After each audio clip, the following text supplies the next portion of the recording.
The reason I'm in Goa is I started to get interested, I'm a novelist, but I started to get interested in hypnosis. And my interest in it, I'm not a good subject. I went to a hypnotist to try to give up smoking, and it made me smoke more than ever. I'm not a good subject.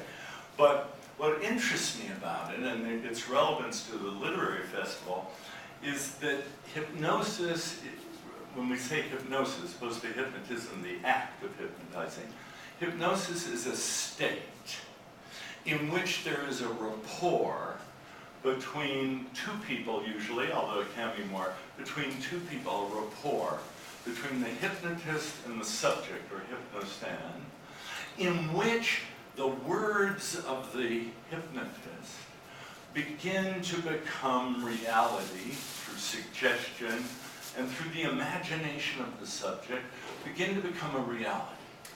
And as a writer and as a reader, I feel that the experience of both writing and of reading is a hypnotic experience, ideally. That as a writer, I want to make suggestions that my reader begins to take for a kind of reality in a certain sense. This analogy between hypnotist and subject, then for me, is really a literary one. That's where it's interesting. And I think for so many of us, our first experience of literature, our first experience of reading or listening, is an infantile experience where our mother or father, auntie or whatever, is reading to us in bed or whatever, and it relaxes us and it suggests things. Good night, moon. You know, it suggests things to us that we see as we drift into a certain kind of state. Now, I think the relationship between hypnotist and hypnosan is other things as well. I think we'll see an erotic experience, a political experience, many different kinds of experience. So I'm really talking about hypnotism again as a sort of analogous state. I put up this picture of Mesmer, who in a way, this state, this rapport between speaker and listener, in which there's a total concentration, in which imagination is activated, is universal and ancient, you know, undoubtedly. But Mesmer tapped onto it, got a hold of it, codified it, gave it his own name, mesmerism. And he believed, he was a scientist, he believed that there were a magnetic fluid in the universe. That's what holds the moon close to the Earth, what holds the Earth in orbit around the sun. And that we're affected by that fluid, and that certain people can learn to manipulate that fluid. And so you can see this gesture that he's making, and this belief that he has that if you're ill in any way, it's an imbalance in this magnetic field that he will correct. Now, let me go. Maybe someone, Robert, will you help me go? Bring the chair, maybe go then. The next one here. Yeah, I'm not getting in front of it here. You have to go to the arrow and then here. When I say go forward, maybe. The reason I'm in Goa is as I began to work on this, in my particular, I'm a professor in a religion, our Indian religion in Hawaii, and I teach Sanskrit, so on. And my interest was hypnotism in India. And this major figure, the Abbe de Fria, those of you who live in Goa have seen this statue here in Panjim. This very important figure in the history of hypnosis.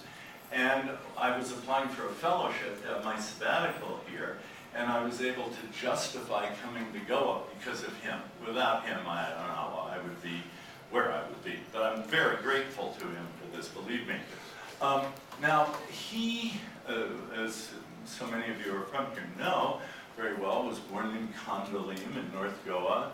His mother and father separated. She became a nun. That's got to be heavy. And his father became a priest. He lived for then a while he was born in Kondolim and raised in his mother's house there, and then lived in Kolvale. When he was 15, his father then took him to Lisbon, then to Rome, where he became a priest. He was ordained. And then he ends up in Paris, in the end of the 18th century, right before the Revolution. And he shows up there at a time, one, where to be Indian in France is very exotic. It's the same year that Tipu Sultan showed up and dazzled the court of Louis XVI with all of his dignitaries. It's a period when French people have great fantasies about Nach girls and Rajas and Howdas and scantily clad Nach girls, of course. And so he's arriving in a place where there's a lot of romanticism about India. And at this time, Mesmer is big news. He's being debunked. Louis XVI has a commission to investigate. What is this mesmerism? And the commission, interestingly enough, led by the American ambassador, Benjamin Franklin, and also Guillotin, the guy who invented the guillotine, was on the commission. So was Lavoisier, the father of modern chemistry, who in fact died on the guillotine. I don't know what that means, but at any rate. And they said this is crazy, that mesmerism is imagination. People are imagining that. And of course that, is supposed to debunk them, but for me, as a writer who writes fiction, yeah, mesmerism has to do with the stimulation of imagination. Faria was exposed to Mesmer's work, and though he goes against Mesmer later on, early on, he's interested and learns about it. And we know he's influenced by Mesmer because he shows up at a party in 1802 at Madame la Marquise de Custine's salon, in which he is going to hypnotize, he says, or mesmerize or magnetize a canary and actually kill it. And the writer Chateaubriand is at the party and he describes the event. He says, this Brahmin with his sunburned Goan skin attempted to mesmerize this canary, but the canary became all the more lively for it, and Faria ran away. And then Chateaubriand says, maybe my presence as a Christian caused a problem there. So he's seeing Faria, even though Faria is a Catholic priest, he's seeing Faria very much as an Oriental, as someone from the mystic East. And we'll see Faria plays that card. The cover of his book, he says, Brahmin professor, and member of the Society, Medical Society of Marseille. But, Brahmin, in his calling card, introduces himself as a Goan, and particularly as a Brahmin, as a Saraswat Brahmin. So he's playing that card. Indians have a kind of connection with this mystical power, this magnetic fluid. Now, okay, he leaves Paris in 1802, comes back in 1814, and starts to put on shows. He does demonstrations of hypnotism that are very popular, that people pay 5 francs to come and see on Thursday evenings on the Rue de Clichy. And what I find very interesting about it, I want to return to it, is here, this, as we know, this statue here in Goa, we have the Indian guy hypnotizing the European woman.